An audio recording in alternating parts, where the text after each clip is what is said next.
جہاں بہت سی عظیم المرتبت شخصیات تشریف فرما ہیں، ان میں ایک ہم سب کے لیے قابل فخر ہستی اور شخصیت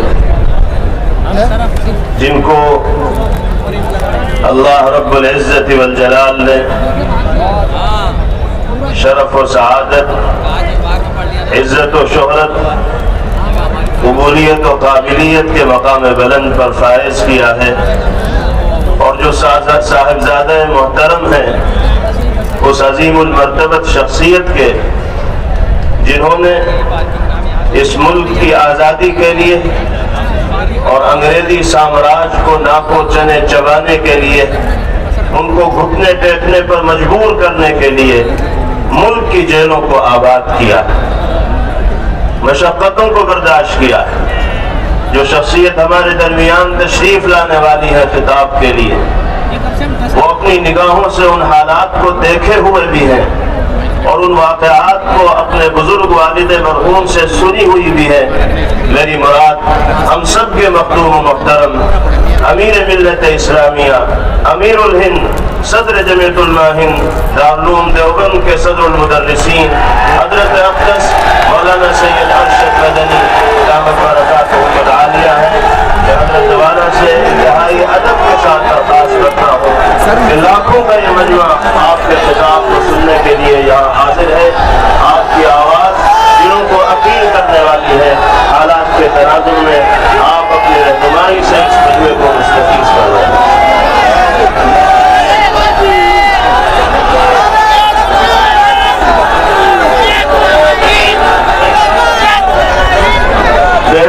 بیٹھ جائیے، سکون کا ماحول بنائے رکھیے، اطمینان اور سکون کا ماحول بنائے رکھیے۔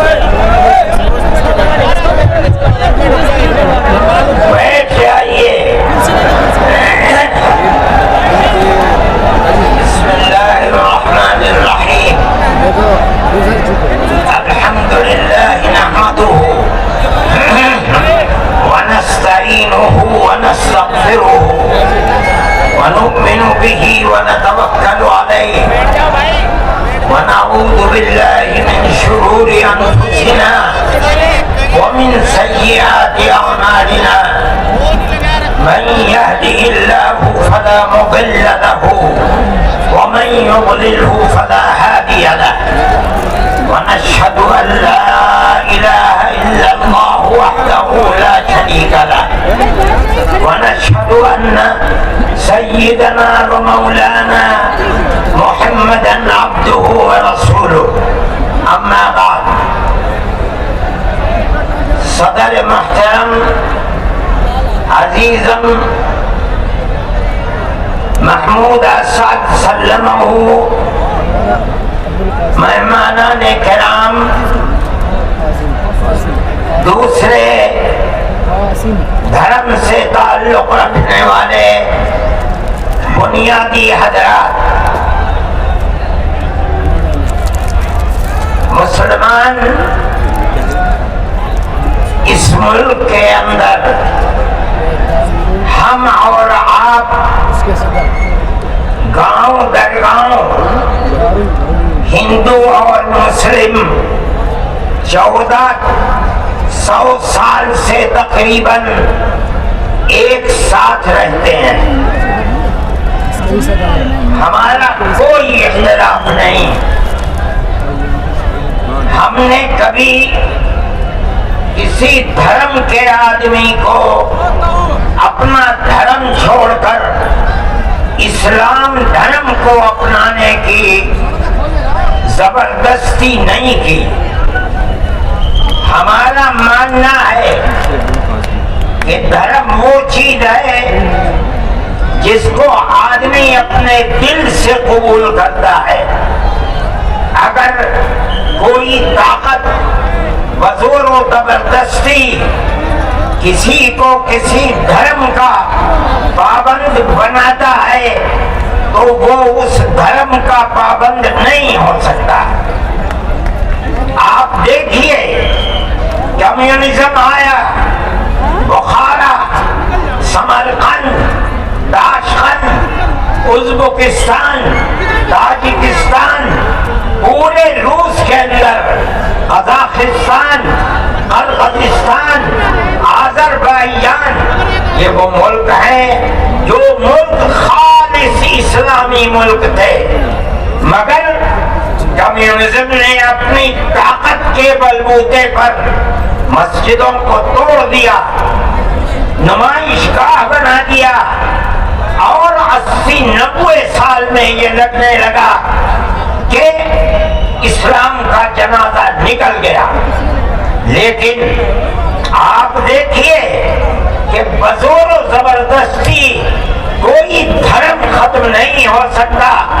ایک فقیر ملک افغانستان کی دلدل میں دنیا کی سپر پاور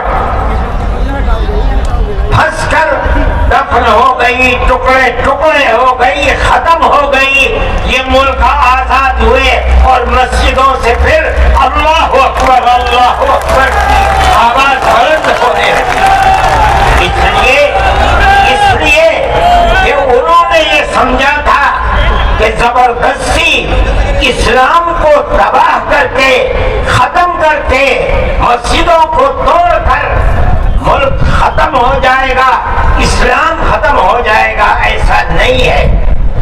کوئی بھی مذہب قبول کرنا انسان کے یہ اپنے دل کی بات ہے۔ دل اگر قبول کرتا ہے انسان مذہب کا پابند ہو جاتا ہے، اگر دل قبول نہیں کرتا تو اسلام اس مذہب کا پابند نہیں ہوتا۔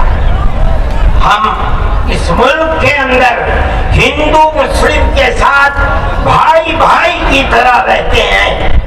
ہم نے ملک کی آزادی کے بعد بدقسمتی سے، ملک کی تقسیم کے بعد سے ہم نے اس ملک کے اندر آپس کے اختلاف کو دیکھا، یہاں تک کہ اختلاف ہوتے ہوتے حکومتیں بدلتے بدلتے حکومت بی جے پی کی آئی۔ ہم نے کبھی یہ آواز نہیں سنی تھی۔ ہم نے یہ بھی سنا کہ ان 20 کروڑ مسلمانوں کو گھر واپس کرو۔ یہ آواز اس سے پہلے کبھی نہیں آئی تھی۔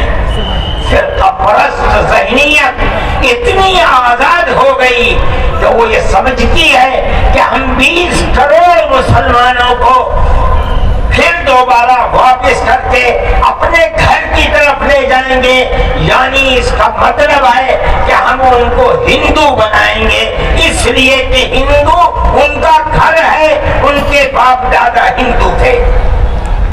مگر میں آپ کو، یہاں کے دھرم گرو بیٹھے ہوئے ہیں اور میں مسلمانوں کو نہیں، میں پورے ملک کے اندر میڈیا کے ذریعے سے یہ بات پہنچانا چاہتا ہوں کہ ایسا کہنے والے لوگ نہ اپنے ملک کی تاریخ کو جانتے ہیں، وہ جاہل ہیں، نہ وہ اپنے مذہب کی تاریخ کو جانتے ہیں۔ میں جو بات کہہ رہا ہوں وہ کہہ رہا ہوں اور صحیح کہہ رہا ہوں۔ میں نے اس مسئلے پر غور کیا ہے۔ میں یہ کہتا ہوں مسلمانوں کو یہ بات سمجھنی چاہیے، اور یہ دھرم گرو بیٹھے ہیں ان کو بھی یہ بات سمجھنی چاہیے کہ جس طرح اللہ نے سب سے آخری نبی حضرت محمد صلی اللہ علیہ وسلم کو عرب کی سرزمین میں بھیجا ہے، اس کی حکمت ہے۔ وہ اگر چاہتا امریکہ میں بھیج دیتا، وہ اگر چاہتا ان کو افریقہ میں اتارتا، وہ اگر چاہتا سوئٹزرلینڈ میں اتارتا، وہ اگر چاہتا دنیا کے کسی ملک کے اندر اتارتا، لیکن اس کی حکمت کہ اس نے سب سے آخری نبی، نبیوں کے سردار کو اگر اتارا تو عرب کی سرزمین میں اتارا۔ بالکل اسی طرح مسلمان اور ساری دنیا سمجھے کہ بالکل اسی طرح نبی اول الزمان کو حضرت آدم کو جو نبی تھے سب سے پہلے ان کو بھارت کی دھرتی کے اندر اتارا. اگر وہ چاہتا تو آدم کو افریقہ میں اتار دیتا. اگر وہ چاہتا تو آدم کو عرب میں اتار دیتا. اگر وہ چاہتا روس کے اندر اتار دیتا. لیکن نہیں، وہ بھی جانتے ہیں، ہم بھی جانتے ہیں، ہمارا عقیدہ ہے، حدیث سے عقیدہ ہے کہ آدم کو دنیا میں اتارنے کے لیے اس بھارت کی دھرتی کا انتخاب کیا گیا. ان کے پاس کوئی آسمانی کتاب نہیں ہے. میں نے بڑے بڑے دھرم گروؤں سے پوچھا کہ آدم جو سب سے پہلا آدمی ہے آسمان سے اتارا، اللہ نے اتارا، وہ آدمی کس کی پوجا کرتا تھا؟ کوئی نہیں تھا. دنیا کے اندر تنہا ایک آدم تھا. اس آدم کو کہتے کیا ہو؟ لیکن چونکہ کوئی آسمانی کتاب نہیں ہے اس لیے لوگ مختلف باتیں کہتے تھے. لیکن بڑے بڑے دھرم گرو یہاں تک پہنچے، انہوں نے کہا کہ ہم اس کو منو کہتے ہیں. صحیح بات ہے، ہم آدم کہتے ہیں، یہ منو کہتے ہیں. ہم آدم کی اولاد کو آدمی کہتے ہیں. انگریزی بولنے والے ایڈم کہتے ہیں، فارسی اور عربی بولنے والے آدم کہتے ہیں، اور یہ اس کو منو کہتے ہیں جو اس بھارت کی دھرتی کے اوپر اترا. ہم آدم کی اولاد کو آدمی کہتے ہیں اور یہ منو کی اولاد کو منش کہتے ہیں. سوال یہ پیدا ہوتا ہے، میں نے بڑے بڑے دھرم گروؤں سے پوچھا، جب کوئی نہیں تھا، نہ شری رام تھے، نہ برہما تھے، نہ شیو تھے، جب کوئی نہیں تھا تو سوال پیدا ہوتا ہے کہ منو پوجتے کس کو تھے؟ کوئی کہتا ہے کہ شیو کو پوجتے تھے، لیکن ان کے پاس علم نہیں ہے. بہت کم لوگ یہ بتاتے ہیں کہ منو کچھ نہیں تھا دنیا میں، وہ اوم کو پوجتے تھے. میں نے کہا اوم کون ہے؟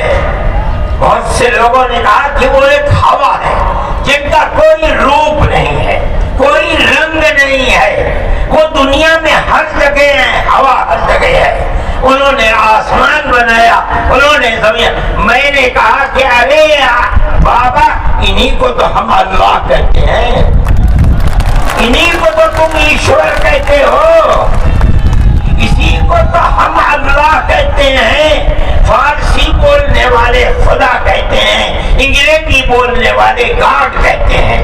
اس کا مطلب یہ ہے کہ منو ایک اللہ، منو یعنی آدم، ایک اوم یعنی ایک اللہ کو پوجتے تھے. یہ ہمارے ملک کی تاریخ ہے، یہ دنیا کے دھرموں کی تاریخ ہے. کوئی ثابت نہیں کر سکتا کہ اوم یعنی آدم اللہ کو چھوڑ کر جس اللہ نے اپنے ہمارے عقیدے کے مطابق ان کو تو ان کے پترے کو پہلے دھرتی کو پیدا کیا، دھرتی میں مٹی پیدا کی، اور جتنے رنگ اور جتنی طرح کی مٹی تھی سب مٹی میں سے تھوڑا تھوڑا لے کر اللہ نے یعنی اوم نے اپنے ہاتھ سے آدم یعنی منو کے پترے کو بنایا. اسی لیے حدیث میں آتا ہے کہ جتنی طرح کی جتنے رنگ کی مٹی تھی، آدمی آدم کی اولاد، منو کی اولاد، منش کی اولاد، وہ اتنے ہی طرح اتنے ہی رنگ کی بدلی. کوئی مٹی سخت ہے، آدمی کے دل کے اندر سختی ہے، کوئی مٹی نرم ہے. جیسی مٹی تھی ویسا ہی اثر آدم یعنی منو کی اولاد کے اندر پایا جاتا ہے. یہ ہمارے اس دھرم کی خصوصیت ہے. اس کا مطلب ہے کہ سب سے پہلے لا الہ الا اللہ کی آواز ہندوستان کی دھرتی پر اتری ہے, یہاں سے پیدا ہوئی ہے. سب سے پہلے منو نے اوم کی عبادت کی ہے. اوم ایک ہے, اللہ ہے, ایک ہے, اس کا کوئی شریک نہیں ہے. پھر یہ چیز چلتی رہی. یہ آدم اور اوم کا یہی عقیدہ تھا, ان سے غلطی ہو گئی. ہمارا قرآن کہتا ہے وہ پریشان تھے کہ میں اپنے اللہ سے یعنی اوم سے منو سے جو غلطی ہوئی ہے اپنے اوم اور اپنے اللہ سے معاف کیسے کرا. قرآن کہتا ہے اللہ نے ان کے دل کے اندر ڈالا فتلقى آدم من ربه كلمات فتاب عليه. وہ بات کیا تھی؟ قرآن کہتا ہے ربنا ظلمنا انفسنا وإن لم تغفر لنا وترحمنا لنكونن من الخاسرين. اے میرے اور میری پتنی ہموتی کے مالک پالنہار, ہم سے غلطی ہو گئی, ہم نے اپنے اوپر ظلم کر لیا. اے اوم, اے اللہ, اگر تم نے معاف نہیں کیا تو ہم بڑے ٹوٹے میں رہ جائیں گے. اس کا مطلب ہے کہ وہ ایک اوم ایک اللہ کی عبادت کرتے تھے. یہ اس دھرتی کی تاریخ ہے. نہ اس وقت شیو تھے, نہ رام تھے, نہ برہما تھے, کوئی نہیں تھا. تنہا آدم اور منو تھے. وہ جانتے تھے کہ ان کا پالنہار کون ہے, وہ ان کی عبادت کرتے تھے. پھر اس کے بعد ان کی اولاد چل پڑی اسی دھرتی کے اوپر. انہوں نے چلا ایک اوم یعنی ایک اللہ کی عبادت کا اس بھارت کی دھرتی پر دنیا میں سب سے پہلے چلایا تھا. کچھ دنوں کے بعد وہ چلے گئے دنیا سے, اپنی اولاد کو یہ سبق دے کر گئے. ان کی اولاد جانتی تھی کہ پالنہار کون ہے. قرآن کے اندر دو بھائیوں کا ذکر آتا ہے, آدم کی اولاد. ایک دوسرے میں لڑائی ہو گئی. ایک نے کہا لا قتلنک, میں تجھے جان سے مار کر ہی دم لوں گا. یہ دنیا کے اندر ہمارے آقا حضرت محمد صلی اللہ علیہ وسلم فرماتے یہ دنیا میں سب سے پہلا قتل ہے.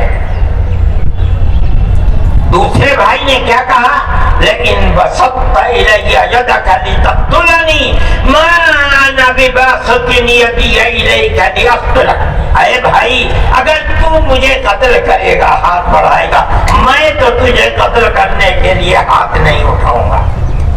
کیوں؟ انی اخاف اللہ رب العالمین, میں اس اللہ سے, اس اوم سے جو سارے جہان کا پالنہار ہے, مجھے تو ڈر لگتا ہے.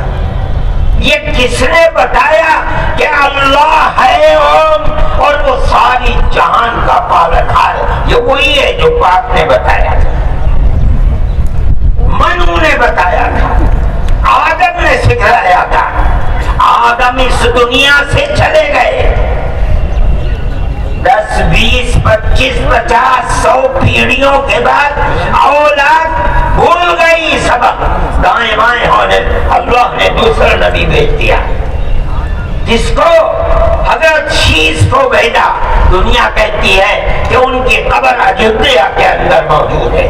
انہوں نے چراغ جلایا, اپنا کوئی چراغ نہیں, وہی چراغ جو باپ نے جلایا تھا. کیا اللہ ایک ہے, اوم ایک ہے, اس کے سوا کسی کی عبادت نہیں. وہ بھی چلے گئے دنیا سے 10, 20, 25, 50 پیڑھیوں کے بعد, وہ بھی دائیں بائیں ہو. اللہ نے تیسرا نبی بھیج دیا حضرت ادریس کو. انہوں نے کیا بتایا؟ اپنا کوئی چراغ نہیں, دین کا وہی چراغ ہے جو آدم نے اس دھرتی کے اوپر جلایا تھا. کیا اللہ ایک ہے, کوئی اس کا شریک نہیں. کچھ دنوں کے بعد وہ بھی ختم ہو گئے. پھر چلتے چلتے پھر اولاد دائیں بائیں ہونے لگی، اللہ نے چوتھا نبی بھیج دیا۔ وہ کون؟ حضرت نوح۔ اس کو یہاں کے ہمارے برادران وطن کہتے ہیں، جو پڑھے لکھے لوگ ہیں وہ کہتے ہیں دو نبی، دوتی منو، دوسرے منو۔ کیا مطلب؟ انہوں نے 950 سال وہی چراغ جلایا جو پردادا نے جلایا تھا، منو نے اس دھرتی کے اندر جلایا تھا، مگر لوگوں نے مانا نہیں۔ اور دعا کی انہوں نے، ساری دنیا میں طوفان آیا اور ساری دنیا ڈوب کر مر گئی۔ بس ان کے 3 بیٹے جو ان کے ساتھ کشتی میں تھے اور کچھ عورتیں تھیں وہ نہیں، اس کے بعد پھر ان سے نسل چلی۔ ان کا پیغام کیا تھا؟ قرآن کہتا ہے وَلَقَدْ أَرْسَلْنَا نُوحًا إِلَىٰ قَوْمِهِ فَقَالَ يَا قَوْمِ اعْبُدُوا اللَّهَ مَا لَكُم مِّنْ إِلَٰهٍ غَيْرُهُ۔ اے میری قوم، ایک اللہ یعنی ایک قوم کی عبادت کرو، اس کے سوا کوئی قوم نہیں ہے۔ یہ چراغ کیسا ہے؟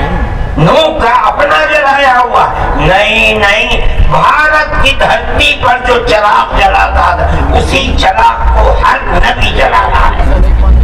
یہ ہندوستان کی خصوصیت ہے۔ پھر اس کے بعد نبیوں کا سلسلہ شروع ہو گیا۔ جس طرح نوح کو بھیجا، قرآن کہتا ہے وَإِلَىٰ عَادٍ أَخَاهُمْ هُودًا، ہم نے قوم عاد کی ہدایت کے لیے نبی بھیجے ہود کو۔ انہوں نے کیا پیغام دیا؟ یا قوم اعبدوا اللہ ما لکم من الہ، اے میری قوم ایک اللہ کی عبادت کرو، اس کے سوا کوئی معبود نہیں ہے۔ کون اللہ؟ وہی قوم جس سب سے پہلے جس کی عبادت اس دھرتی کے اندر کی گئی۔ پھر اس کے بعد قرآن کہتا ہے وَإِلَىٰ ثَمُودَ أَخَاهُمْ صَالِحًا قال یا قوم اعبدوا اللہ ما لکم من الہ غیرہ، ایک لفظ کا بھی فرق نہیں۔ پھر قرآن کہتا وَإِلَىٰ مَدْيَنَ أَخَاهُمْ شُعَيْبًا قال یا قوم اعبدوا اللہ ما لکم، ہر ایک یہی کہ یہاں تک کہ میں تفصیل سے بچنا چاہتا ہوں، آتے آتے ہم بھی اسی طرح برباد تھے۔ جس طرح آج دنیا بھٹکی ہوئی ہے، اپنے اس دھرتی کے اوپر جو آواز اٹھی تھی ایک قوم یعنی ایک اللہ کی عبادت، دنیا ہٹ گئی، ہم بھی اسی طرح ہٹے ہوئے تھے۔ ہمارے برادران وطن نے 30 کروڑ اپنے جن کی پوجا ہوتی ہے انہیں بنا رکھا ہے دیوی دیوتا۔ ہم نے 360 دیوی دیوتا بنا رکھے تھے۔ روزانہ صبح کو اٹھ کر ہم ان کی عبادت کیا کرتے۔ ہم راستے سے بھٹکے ہوئے تھے، من ان کے راستے سے بھٹکے ہوئے تھے۔ اللہ نے ایک یتیم کو پیدا کیا جس کا باپ جا چکا تھا، اس کو گود میں لیا اس کے دادا نے، 8 سال کے تھے، دادا بھی چلا گیا۔ دادا نے ہاتھ پکڑ کر کے اپنے بڑے بیٹے کے ہاتھ میں دیا، بکریوں کو چلاتا تھا۔ لیکن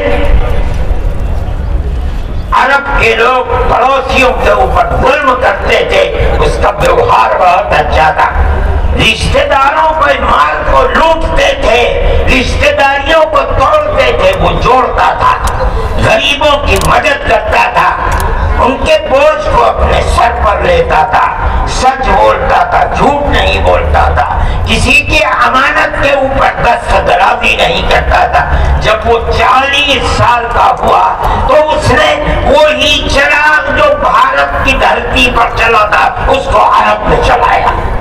کوئی نیا چراغ نہیں ہے، اس کو سمجھو کیا ایک دین کا چراغ، دین عقیدے کو کہتے ہیں۔ کیا مطلب؟ ایک قوم ایک اللہ کی عبادت ہوگی، اس کے سوا کسی کی عبادت نہیں ہوگی۔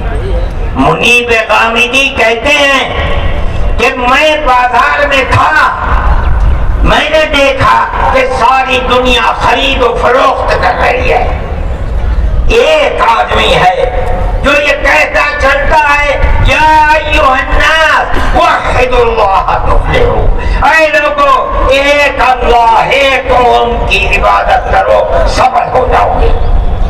میں نے دیکھا کہ اس ماحول میں کوئی مٹھی لیتا ہے، اٹھاتا ہے اور مٹی اس کے اوپر ڈال دیتا ہے، وہ دیکھتا بھی نہیں کسی کو۔ میں نے دیکھا کوئی تھوک دیتا ہے، وہ صاف کر لیتا ہے، کچھ نہیں کہتا کسی سے۔ میں نے دیکھا کہ پیچھے پیچھے ایک آدمی آ رہا ہے، وہ کہتا ہے یا ایھا الناس لا تسمعوا کلامہ انہ کذاب، اے لوگوں اس کی بات نہ سننا، یہ جھوٹا جا رہا ہے، اور پتھر اٹھاتا ہے اور مارتا جاتا ہے اس کو۔ میں نے اس ماجرے کو دیکھا تو مجھے حیرت ہوئی، میں نے اپنے باپ سے پوچھا کہ ابا یہ کیا ہو رہا؟ کہا کہ یہ شخص مکے کا رہنے والا ایک قریشی ہے، محمد نام ہے، اور یہ کہتا ہے کہ مجھے اللہ نے نبی بنایا ہے، یہ اس کا پیغام دے رہا ہے دنیا کو کہ اللہ ایک ہے، قوم ایک ہے، کوئی اس کا شریک نہیں ہے۔ تو میں نے کہا یہ کون ہے جو پتھر مارا ہے؟ کہا یہ اس کا چچا ہے ابو لہب۔ یہ چراغ نیا چراغ نہیں ہے، دین یعنی اللہ ایک ہے، قوم ایک ہے، اس کی عبادت ہوگی، اس کے سوا کسی کی عبادت نہیں ہوگی۔ یہ ہمارا عقیدہ ہے۔ آدم سے لے کر حضرت محمد صلی اللہ علیہ وسلم تک دین ایک ہی ہے، ایک بال برابر بھی اس کے اندر فرق نہیں ہے۔ میرے بھائی ہمارے دل کے اندر اس کی آواز جگہ کر گئی، ہم نے اپنے پہلے دھرم کو چھوڑ کر اس کے قدموں کے اوپر سر رکھ دیا۔ لیکن ہم جانتے ہیں کہ یہ دھرم نیا دھرم نہیں ہے۔ عرب کے اندر آخری نبی نے جس آواز کو بلند کیا اور ساری دنیا کے عربوں مسلمانوں نے جس کو قبول، یہ سب سے پہلی آواز اسی بھارت کی دھرتی سے اٹھی تھی۔ آج ہم کو کہتے ہو گھر واپس چلو، ارے بابا ہم نے تو منو کی چوکھٹ پر سر رکھ رکھا ہے، ہم کہاں گھر جائیں گے؟ ہمارا گھر چھوڑ دیں گے؟ میں کہتا ہوں کہ یہ بات کہنے والے تو جاہل ہیں، اپنے ملک کی تاریخ کو نہیں جانتے، گھروں کی تاریخ کو نہیں جانتے۔ لیکن مجھے بڑی حیرت ہے کہ بہت پڑھا لکھا آدمی، سمجھدار آدمی، اور RSS جیسی پارٹی کا صدر اور سنچالک، وہ یہ کہتا ہے کہ مسلمان اگر چاہیں تو اپنے دھرم پر رہیں اور چاہیں تو اپنے پوروجوں کی طرف لوٹ جائیں، کیا مطلب ہندو بن جائیں، اس لیے کہ ان کے پوروج ہندو۔ ارے بابا ہمارا سب سے پہلا پوروج منو ہے، ہم تو اس کے چرنوں کے اوپر اپنا سر رکھے ہوئے ہیں، اور دنیا کو کہتے ہیں کہ آؤ آؤ منو کے چرنوں کے اوپر اپنا سر رکھو۔ ہماری یہ تاریخ ہے، ہمارا یہ دھرم ہے، ہم کو کیا کہتے ہو؟ ہم تو اپنی جگہ کے اوپر ہیں، ہم کسی کو چھیڑتے نہیں، ہم کبھی اپنے مذہب پر نہیں۔ میں آج پہلی دفعہ مذہب پر بول رہا ہوں، اس لیے بولتا ہوں کہ ہمارے مذہبی معاملات میں دخل کیوں دیتے ہو؟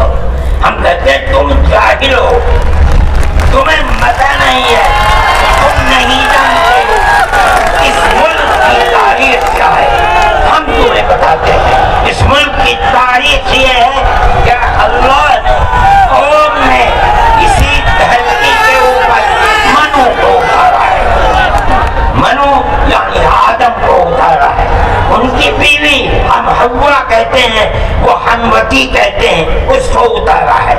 ہم اسی کے وہی ہمارے پوروج ہیں، سب کے پوروج ہیں، نبیوں کے پوروج ہیں، رسولوں کے پوروج ہیں، ہندوؤں کے پوروج ہیں، مسلمانوں کے پوروج ہیں، عیسائیوں کے، یہود، ساری دنیا کے، ہم نے ان کے قدموں کے اوپر سر رکھا ہوا ہے۔ ہم مر جائیں گے مگر وہاں سے اپنے سر کو نہیں اٹھائیں گے۔ ایمان ہے, ہمارا یہ عقیدہ ہے کہ اللہ یعنی قوم ایک ہے, اس کا کوئی شریک نہیں ہے. ہم 1400 سال سے اس ملک کے اندر رہ رہے ہیں, ہمیں کبھی چھیڑا نہیں گیا. ہمارے مذہب کو نہیں, تم نے چھیڑا ہے تو ہم تمہیں تمہارے آبا و اجداد کی تاریخ بتاتے ہیں. تمہارے آبا و اجداد ہندو نہیں تھے. تمہارا سب سے پہلا دادا پردادا لکڑ دادا سکڑ دادا وہ منو تھا. منو ایک اللہ کی, ایک قوم کی عبادت کرنے والا تھا. میرے بھائی, میں نے یہ بات اس لیے کہی ہے کہ تم اپنے اس ملک کے اوپر فخر کرو. جس طرح آخری نبی عرب میں پیدا کیا, ہر مسلمان کو سمجھنا چاہیے کہ سب سے پہلا نبی اللہ نے, قوم نے اس دنیا کے اندر اسی بھارت کی دھرتی کے اندر پیدا کیا ہے. ساری نسلیں یہیں سے چلی ہیں. اپنے اس ملک سے محبت رکھو, اس ملک کا احترام کرو. شریعت الگ الگ ہے لیکن دین یعنی عقیدہ ایک ہی ہے, اور وہ عقیدہ اس دنیا کے اندر اسی بھارت کی دھرتی سے چلا ہے. لوگ راستے سے بھٹک گئے, وہ دوسروں کی عبادت کرنے لگے. ہم نہیں بھٹکے, بھٹک گئے تھے.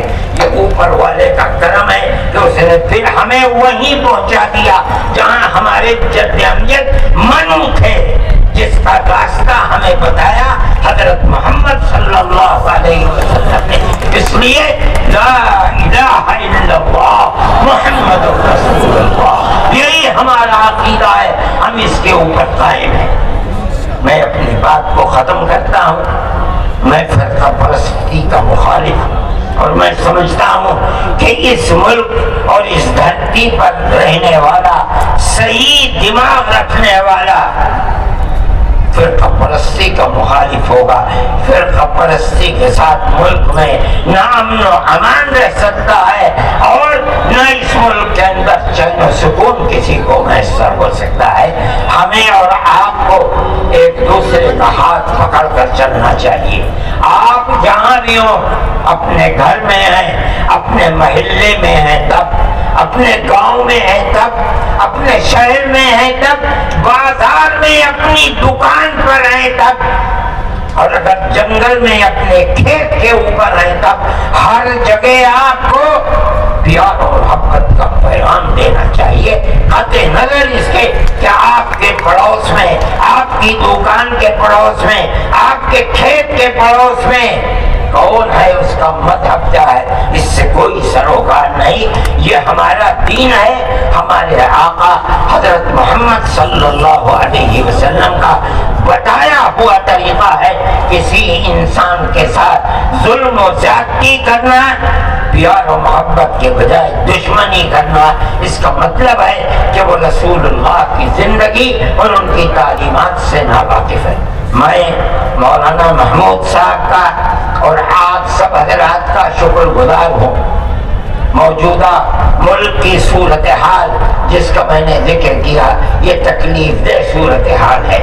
حکومتوں کا فرض ہے کہ وہ اس جنجال اور اس دلدل سے ملک کو نکالیں, اور اگر خدا نہ خواستہ ان کا ذہن تبدیل نہیں ہوا اور وہ اپنے اقتدار کی بنیاد پر آپس میں نفرت کے بیج کو مٹا نہیں سکے, تو اس ملک کے مستقبل کے خیر نہیں ہے. میں ہی نہیں کہہ رہا ہوں, مجھ سے پہلے جو دھرم گرو کہہ چکے وہ بھی یہی کہہ کر کے اٹھے ہیں. سمجھنا چاہیے, اور اپنی زندگی کو میں آپ سب سے کہتا ہوں, اپنے مذہب کی تعلیمات کو سمجھ کر رسول اللہ صلی اللہ علیہ وسلم کی تعلیم کو جان کر پیار و محبت کی فضا کو قائم کرنا چاہیے, ورنہ تمہارے مستقبل کی خیر نہیں ہے. اللہ ہمارے ملک کے اندر امن و امان کو قائم رکھے. ہماری وہ پرانی تاریخ جس میں ہم پیار و محبت کے ساتھ 1400 سال سے رہتے چلے آئے ہیں, اللہ ہماری اس پرانی تاریخ کو زندہ و جاوید فرمائے, اور فرقہ پرست ذہنیت جس فرقہ پرستی اور نفرت کا بیج بو رہی ہے, اللہ انہیں خائب و خاسر فرمائے, اور ملک میں امن و امان قائم فرمائے. وآخر ان الحمدللہ رب العالمین۔ جزاکم اللہ خیرا۔ تشریف رکھتے ہیں، ہمارے سامنے خطاب فرما رہے تھے امیر ملت اسلامیہ حضرت مولانا سید ارشد صاحب مدنی دامت برکاتہم العالیہ، اور حضرت نے موضوع پر جس خوبصورتی کے ساتھ کلام کیا ہے وہ انہی کا حق ہے۔ اللہ تعالی حضرت کی عمر میں برکت عطا فرمائے، صحت و عافیت کے ساتھ، اور آپ کے سائے کو دراز فرمائے۔